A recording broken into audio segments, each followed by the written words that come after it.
नमस्कार। स्वागत है आप सबका। मैं हूं संजय। और कल जो कुछ हुआ लद्दाख में वो बहुत दुखद है। वो लद्दाख के लिए भी है, देश के नागरिकों के लिए भी है और समूचे देश के लिए है।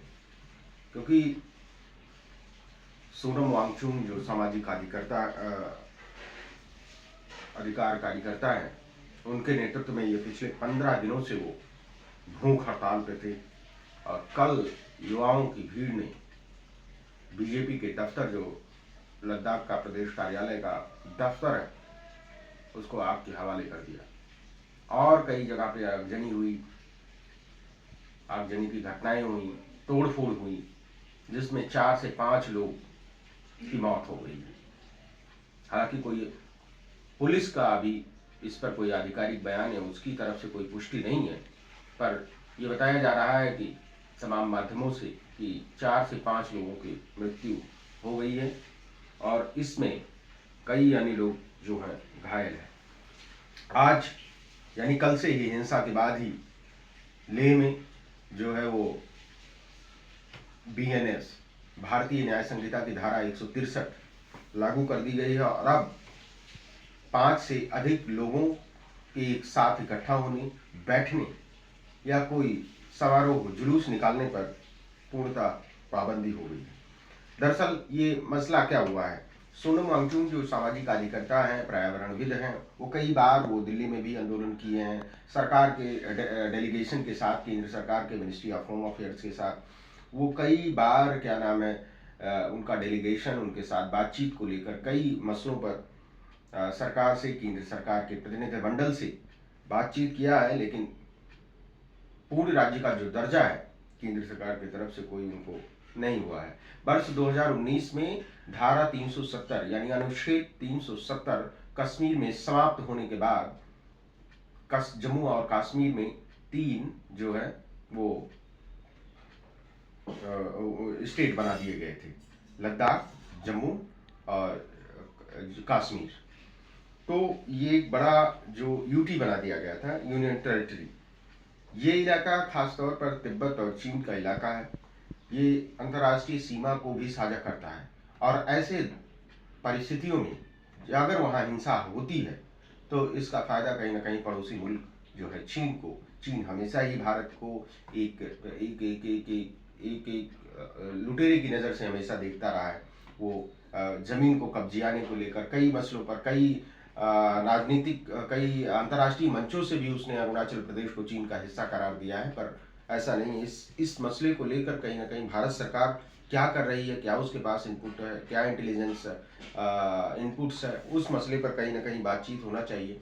क्योंकि जो केंद्र शासित प्रदेश लद्दाख को सोनम वांगचुक के नेतृत्व में जो 15 दिनों से भूख हड़ताल पर थे, उनकी मांग है कि राज्य को पूर्ण राज्य का दर्जा दिया जाए और राज्य को 6वीं अनुसूची में शामिल किया जाए। 6वीं अनुसूची का मतलब ये है कि वहाँ अगर केंद्र सरकार लद्दाख को 6वीं अनुसूची में शामिल कर लेगी तो वहाँ उद्योग लगाए जा सकेंगे, व्यापार होगा, रोजगार के नए अवसर बढ़ेंगे, उनका मानना ये है। तो ये बड़ा वो है कि क्या वहाँ 6वीं अनुसूची में जारी होगा पूर्ण राज्य का दर्जा। केंद्र सरकार की स्पेशल पैकेज होते हैं पूरे राज्य के, तो क्या पूरे राज्य का दर्जा देगा। इन 2 मसलों को लेकर कहीं ना कहीं जो है सोनम वांगचुक बीते 15 दिनों से भूख हड़ताल पे थे। एक बड़ा ये है कि जो लद्दाख के राज्यपाल हैं, उपराज्यपाल लेफ्टिनेंट गवर्नर कविंद्र गुप्ता ने लेह में जो है पूरा कर्फ्यू लगाने के आदेश दिए हैं और अब वहाँ जो है स्थिति सामान्य बनाने की कोशिश की जा रही है। पुलिस ने कल जो हिंसा हुई उसमें कहीं ना कहीं आंसू गैस के गोले भी छोड़े, फायरिंग भी की। उसमें उस गोलीबारी में, उस प्रदर्शन में कई लोगों की हताहत की जो खबरें सामने आ रही हैं, पूरी पुष्टि नहीं है, पर 4-5 लोगों की उस हिंसा में मौत हुई है। ये बड़ा सवाल है, ये देश के लिए भी दुखद है क्योंकि मणिपुर पहले से ही हिंसाग्रस्त क्षेत्र रहा है। जम्मू कश्मीर में आए दिन सवाल उठते रहे हैं कि जम्मू कश्मीर में पत्थरबाजी बंद हो गई तो क्या वहाँ लोग असहमत हैं, क्या वहाँ बेरोजगारी से लोग जूझ रहे हैं। हालांकि बेरोजगारी कोई पर्टिकुलर एक हिस्से का सवाल नहीं है, बल्कि ये समूचा देश बेरोजगारी से जूझ रहा है, और एक बड़ी आबादी जो युवा आबादी है वो बहुत जूझ रही है। कल जो बीजेपी के प्रदेश अध्यक्ष हैं लद्दाख के, केंद्र शासित प्रदेश के, तासी गलियानसन खाचू, उन्होंने कहा है कि उन्होंने ही साफ तौर पर बताया था कि क्या नाम है, बीजेपी के जो प्रदेश कार्यालय है उसको आग लगा दी गई है। एक बड़ा सवाल ये है कि क्या आग लगाने से पहले क्या सरकार के डेलीगेशंस, हालांकि डेलीगेशंस जो है वो बातचीत का दौर जो है आगामी 5 अक्टूबर को शायद तय था सोनम वांगचुक के साथ बातचीत करने का, पर सोनम वांगचुक ने एक सिरे से खारिज कर दिया था कि हम बातचीत नहीं करेंगे, कोई समझौता या कोई सहानुभूति की ज़रूरत नहीं है। हमारी अगर ज़रूरत है तो लद्दाख को, यानी केंद्र शासित प्रदेश लद्दाख को पूर्ण राज्य का दर्जा और लद्दाख को 6ठी अनुसूची में शामिल करना, ये दो उनके बड़े मुद्दे हैं। और ये मुद्दे जो हैं बरसों से उनके चले आ रहे हैं। दिल्ली में राजघाट पर वो जब दिल्ली से लेह से लेकर और क्या नाम है राजघाट तक की यात्रा की थी उन्होंने, पैदल यात्रा, तब वो आए थे और आंदोलन किया था, उन्होंने प्रदर्शन भी किया था, वहाँ भी हिंसा हुई थी वहाँ भी। तो एक बड़ा सवाल है कि क्या उन मसलों को लेकर केंद्र सरकार संवेदनशील है, सेंसिटिव है। इस मसले को कहीं कहीं न कल सोनम वांगचुक जो है वो प्रेस कॉन्फ्रेंस, एक संवाददाता सम्मेलन को संबोधित कर रहे थे। उन्होंने इस आंदोलन को जेन जी रेवोल्यूशन कहा है। उन्होंने कहा है कि लोग बेरोजगारी से परेशान हैं, जो है वो बेरोजगारी से परेशान हैं, लद्दाख में कोई रोजगार नहीं है और यहाँ कोई एक लोकतांत्रिक मंच भी नहीं है जो मेरी आवाज़ सुने। उन्होंने ये कहा है एक संवाददाता सम्मेलन में। कल शाम को 5 बजे प्रेस कॉन्फ्रेंस किया, उसमें कहा कि 5 युवाओं की, उनके ये शब्द है कि 5 युवाओं की जो है वो मौत हुई है और उनके परिवार को हम शोक संतप्त। ये वीडियो ट्विटर पर भी है सोनम वांगचुक के। सोनम वांगचुक ने अभी भी कल जो शाम को प्रेस कॉन्फ्रेंस हुई, उन्होंने कहा कि हम युवाओं से अपील करते हैं कि हिंसा का रास्ता ना अपनाएं और शांति से अपना प्रदर्शन करें। लेकिन उस प्रदर्शन से पहले जो हिंसा हुई उसके बाद तो कर्फ्यू लगा दिया गया है पूरे लेह में। तो अब तो कोई सवाल ही नहीं उठता है कि क्या कोई बातचीत का सिलसिला होगा या कोई प्रदर्शन शांतिपूर्ण होगा। हालांकि वो नॉन वायलेंस था, पीसफुल जब मोमेंट चल रहा था तो चल रहा था, ठीक था, कोई बात नहीं। पर जब युवाओं की उसमें भागीदारी हो गई, एग्रेसिव लोगों की भागीदारी हो गई, तब हिंसा का रूप ले लिया आंदोलन, और आंदोलन अब समाप्त हो गया। केंद्र सरकार ने एक लद्दाख के प्रतिनिधियों के बीच जो सोनम वांगचुक के साथ 6 अक्टूबर, क्षमा कीजिएगा जो मैंने 5 अक्टूबर कहा है, 6 अक्टूबर को उन्होंने कहा था कि बातचीत होगी। उसमें 2 टीमें सोनम वांगचुक के साथ बात करने का प्रस्ताव था। एक लेह एपेक्स बॉडी LAB और करगिल डेमोक्रेटिक अलायंस KDA के सदस्य शामिल होने की प्रस्ताव था। लेकिन वांगचुक ने कल ये साफ कहा है कि ये बातचीत हमने पूरी तरह से खारिज कर दिया है, ये बातचीत का कोई राज्य वो नहीं होगा। जम्मू कश्मीर के मुख्यमंत्री जो हैं उमर अब्दुल्ला, उन्होंने भी कहा लद्दाख को राज्य का दर्जा देने का वादा किया गया था। उन्होंने वर्ष 2019 में केंद्र शासित प्रदेश, यानी केंद्र सरकार की बात वो कर रहे हैं कि केंद्र शासित प्रदेश का दर्जा मिलने का जश्न मनाया और खुद को ठगा महसूस अब कर रहे हैं। मतलब लद्दाख के लोग, जब लद्दाख 2019 में अनुच्छेद 370 समाप्त होने के बाद जब UT बनाया गया था तो वहाँ के लोग जश्न मना रहे थे, ये बात वो कह रहे हैं।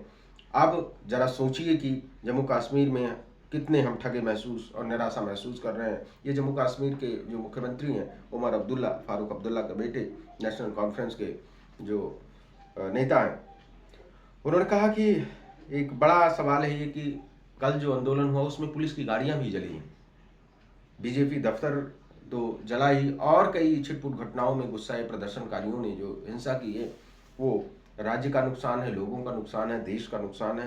अशांति से किसी समस्या का समाधान नहीं है। लेकिन ये अशांति होती क्यों है भाई, बढ़ क्यों रही है, सरकार क्यों नहीं ध्यान दे रही है? जो सरकार के और जो संस्थाएं जो पीसफुल है, जो वो लोग क्या कर रहे हैं? मानवाधिकार का इसमें कहाँ रोल है? मानवाधिकार कहाँ है, कहाँ बैठा है? क्या वो सरकार के रवैये से खुश है, नाखुश है? इस पर उसकी प्रतिक्रिया आनी चाहिए, लेकिन अभी तक कुछ नहीं आया। एक बड़ा सवाल ये है कि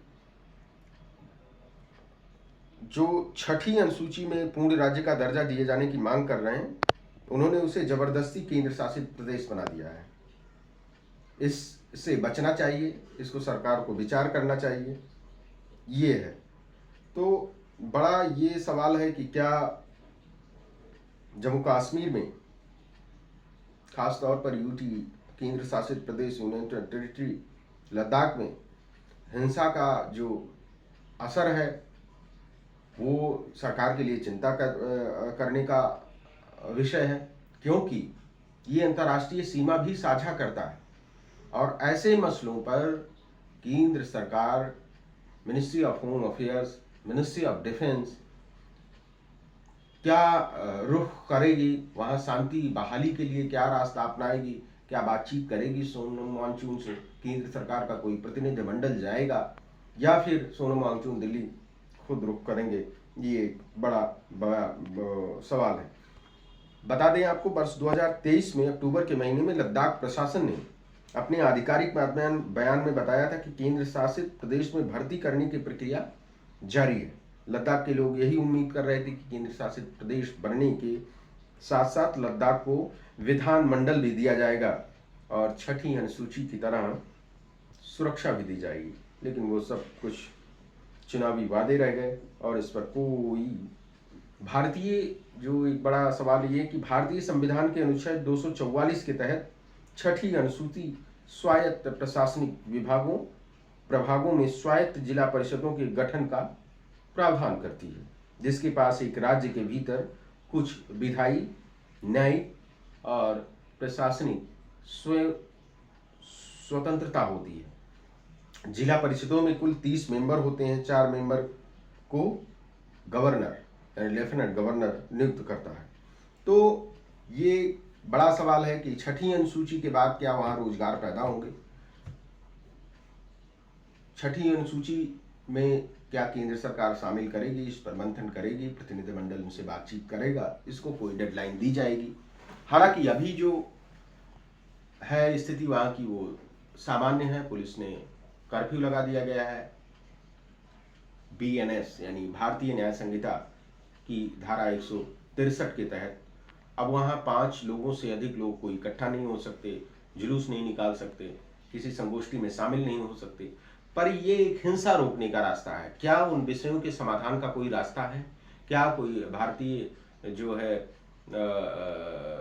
भारत सरकार क्या कोई इस मसले को लेकर कोई आधिकारिक बयान देगी? हालांकि अभी कोई की पार्टी के नेताओं ने तो अलग अलग बयान दिए हैं, लेकिन क्या इस मसले को लेकर केंद्र सरकार संवेदनशील है, बातचीत करने को तैयार है? क्या इन दो मांगों को लेकर वो अपनी सकारात्मक जो है दृष्टिकोण अख्तियार करेगी?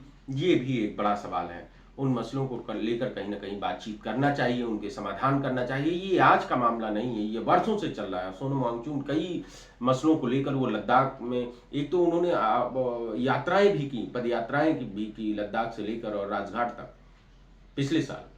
तो इन मसलों को लेकर कहीं ना कहीं केंद्र सरकार को ध्यान देना चाहिए, और अगर उस पर ध्यान नहीं दे रही है सरकार तो ये लद्दाख के लोगों के लिए, देश की सुरक्षा के लिए, आंतरिक सुरक्षा के लिए बड़ी चुनौती होगी।